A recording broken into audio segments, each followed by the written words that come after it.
Nutnfancy here. I'm going to start this knife review off, like I often do, with a little bit of philosophy. It goes something like this. Every man that would be a man should have a blade on his person pretty much all the time. Seriously. In my military unit, I do what's called, it's my own thing. It's ridiculous, I know. I do a blade check on guys, my friends. I was like, we're in our uniforms. I'll go, dude, blade check.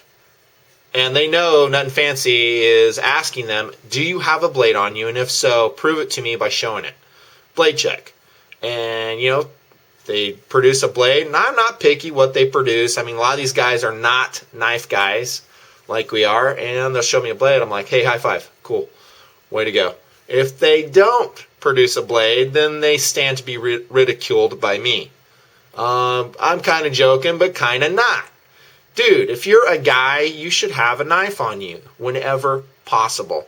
Not just for defensive use. I'm not talking about that. I'm talking about everyday utility use. I mean, I can't imagine a dude that would go through a full day of work or whatever who would not need a blade. Seriously, if you go through a full day of work and you found through the day, you go, you know what? I really didn't need a knife today. In Nutnfancy's opinion, you're probably gay. Okay? Seriously, you should have a knife. A normal dude should have a blade. At least one. Preferably several. I mean, if you go to John Fitzen, the knife sharpener I showed you guys, that guy's an animal. If I knife check or blade check on Fitzen, I was like, dude, blade check? He'll produce like 2, 3 big blades. I mean, we're not talking little knives like this. Heavy knives. I'm like, rock on. I mean, that deserves respect. Like that. And there's no excuses. I mean, if blades are so lightweight, I mean, you really don't have an excuse to at least have one, and they're affordable. I mean, we're in like the golden age of knives in a lot of ways, aren't we? That you can buy a knife for around $30 that is just amazing in its quality level and its utility level. Man, I could go on and on. Let me get to the review. How's that? Here we are with outstanding examples of lightweight everyday carry blades. These are models of the very excellent Kershaw Scallion model 1620 blade. And these two are mine. That's right. I have had others. In fact, I do have others. At least one other that I know of. And then I have, I think, sold or traded one off that I really put the thump on. And I'll reference that as I go through the review. This is an excellent little knife. And in a lot of ways, it's kind of like reviewing air. That's A-I-R, because so many dudes have this knife.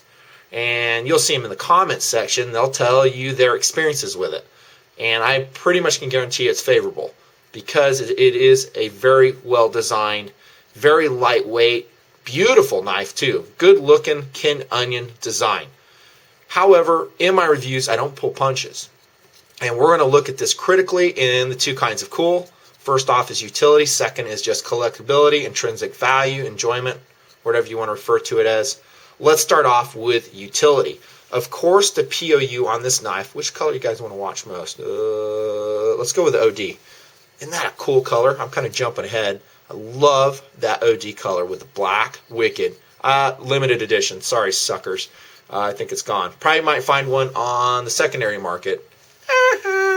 But yeah, I got this one. Like it. Not getting rid of it either, so don't ask. Beautiful knife, though. But on the first type of cool, how well does it function in the role of EDC blade?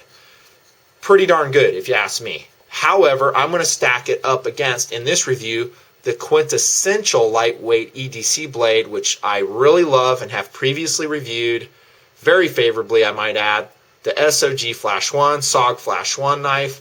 Love it. Nothing's changed.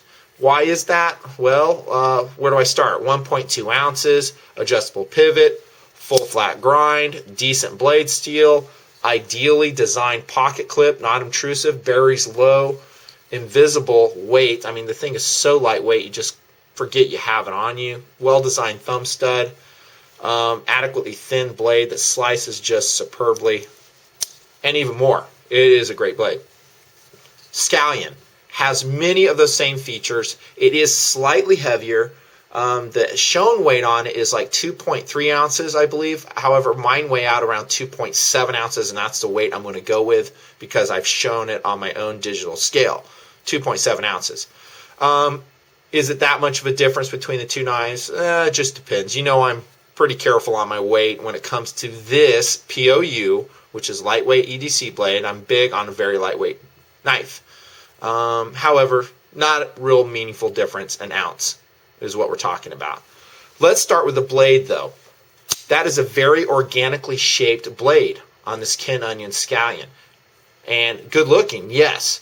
However, I have found in my use that, one, it's a little bit thicker and therefore doesn't slice like great compared to like a knife like the Flash 1. And also a little more difficult to resharpen. You can see it has a sweeping radius on its cutting edge.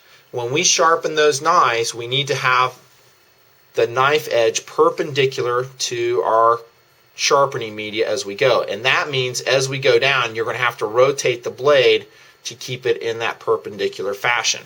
In my own experience, your mileage may vary. So that is not an easy blade. Well, let me caveat that. It's not a difficult blade to sharpen, but you will have to have a special way to do it to get a factory edge on it. And that's kind of where I stand. I mean, anybody can throw this thing on and just do it sloppily and produce a workable edge, but I want to keep my knives razor sharp, and you've seen just that at the Nutnfancy project. All my knives are razor sharp, and whether I sharpen them or I have fits and do it, doesn't matter. I like them sharp, and so doing so on a sweeping blade, difficult, versus Flash 1. You can see that that's more of a straighter design, easier to sharpen. The length of the blades are about the same. I mean, there's not much difference, around 2.5 inches, give or take a little bit. The thickness I've already addressed. I do like thinner blades in my EDC blades. They just cut better. They cut through packages better, slice better. That's just me. How's the point on it? About the same as the Flash 1. I mean, it's not a reinforced point. You can see it's very slender. You can snap it off and break it off. If you put this knife under really hard usage, you might be disappointed. Steel is nothing that really impresses me. It's 420 HC. I'm not a huge fan of 420. Let me caveat that. There's some 420s out there like Buck is using that is actually a pretty good steel that is getting a lot of good reports, and myself, I'm having good performance benefits from it. My other Scallion that I used pretty hard, it seemed like I was sharpening it a lot. And that's just that. I mean, it's not an AUS 8, it's not 154 CM, ATS 34, whatever you want to put in there. And there's better steels out there, truth be told. However, I think they heat treat it nicely, and for what it is, the type of steel, adequate. Deployment is fast and the lockup is secure. And the Scallions, all the ones I've had, no up and down movement, side to side, just rocking lockup really nicely. Actually, truth be told, better than the Flash 1. The Flash 1 sometimes will have issues side to side, and you'll have to dink around with that pivot screw, Loctite it. I've talked to that. I've never seen an issue with that in any of my Scallions or any of the ones I've examined. They've all been pretty rocking. And that takes us to the jimping on the back edge of the blade. And I did notice, this is odd, this is the red one, of course, the 1620. This is that limited edition OD one. The OD one has very sharp jimping on it, very functional. Let's get that focusing on there, see if you can. Turn it sideways so it has something to focus on. There you go. And that's really good jimping on that block model. The satin finish model is kind of radiused. It's not quite as sharp, and it's not providing as much traction to your thumb. It's kind of odd because it's supposedly the same steels, if I'm not mistaken, 420. And this one's coated too, benefit. So that's a little ding, but man, this black blade sure has really nice traction. Overall, the feel on the blade and the handle, very ergonomic. It's comfortable in hand. A lot of guys will comment on that, of just how comfortable that Scallion is to use, and I totally agree with that. It is very comfortable in use. Nice index finger choil here that you can lock in with the jimping. Very nice, controllable. That brings us to the lock. It is a liner lock. For a light duty EDC blade, I think it's just fine. Yeah, it's slim, but this is not a fighting knife, guys, in my opinion. This is an EDC blade. You can flick it out like I just did with the thumb stud, or you can do it with the rear protrusion, like so. Yep. And I'm going to talk about what I just did there in a second. Just like that. So 2 different ways to deploy the blade. Both are fast. Practice with them, and you'll get good. Just depends what you want. What I just did there is accidentally slide the lock over the blade, and therefore you can't deploy it. What I do, and I don't know why I haven't done this with this one, is tighten it. Luckily, Kershaw allows you that option. All you do is take your little, what is that, a hex wrench or Torx bit, tighten that up so it doesn't move back and forth. A safety mechanism on these little blades, these little scallions, in my opinion, is totally unnecessary. I've never had one accidentally deploy on me, including the leak or the scallion and the chives I've looked at. I've never had it happen to me personally, so I lock those suckers down.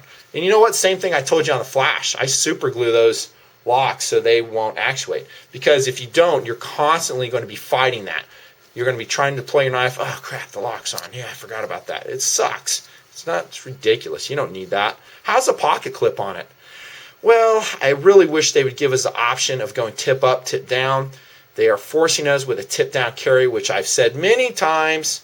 I don't prefer it. However, for what it is, it's a very strong clip, actually overly strong compared to the Flash 1. You can see that clip is massive. And I really kind of wish it was more slender, maybe lower profile for the size and weight of the blade. Call me crazy, that's just me. However, it is a very well designed clip. I generally like blackened ones, and I don't know why in the heck they didn't do it on this OD colored one. Don't you think it looked better with a blackened clip? I know a lot of you guys are saying, dude, Duracoat it. I just might. Dude, I got so many Duracoat projects waiting for me, it's not even funny. Seriously. Those are aluminum scales, 6000 series aluminum, and they're very well designed. They're slim and trim. You can take the knife apart with the screws that you see there. I always like that option in case I get some salt water or gunk in there. Nice. Man, that's a fun knife to play with. So that's the second kind of cool. And while I talk about that, I want to disengage from the tripod and show you other colorations of the excellent little scallion. The second kind of cool, again, is collectability, or just the coolness factor. And I'm on the Knives Plus website, and man, I sure like the way they lay their website out. I've said that to you guys several times. It is a great knife browsing place, and their prices are reasonable. There's other places that will beat them. There's one in Mossy Oak Breakout Camo. Isn't that cool looking? The blue handle version. I think I do have one of those. Dude, you know your knife collection is like big when you're like, do I own that or do I not? You like forget. I got to look at my spreadsheet. Black handle. I think that's a plastic handled version. I like the serrations that Kershaw does. I told you guys that in my blur review. I think they're very functional and useful the way they break them out. There's a regular silver. I got to come over to this page now. They have a pink one, and that'll take me to the rainbow color. A lot of guys love that rainbow color. It's a titanium oxide multi color coating. It is good looking, but I don't know. I just can't warm up to it because, I don't know, rainbow kind of gets into the gay thing, you know? Rainbow stickers, rainbow colors, gay. I can't warm up to it. Sorry. I've tried. Red, love that color. Pink, not a fan. However, for your wife, your girlfriend, what a great gift that would be. Awesome. There's your green right there. Enough of that. So there's some colors of the scallion. They're all very attractive and worthy of your consideration. I love, obviously, my own colors here. So overall, the scallion is an outstanding knife, EDC choice. The blade, yeah, might be a little bit difficult to sharpen, and maybe won't be as good a slicer as some other options, like the Flash 1. Kind of a goofy clip, a little bit big, but on the upside, it's very cool looking. Has very fast deployment, 2 different ways of doing it, solid lockup, very lightweight and carry, compact, and it just has superb fit and finish. I did not mention that. It's just a well put together knife, just about like all of Kershaw's offerings. I dig it, seriously.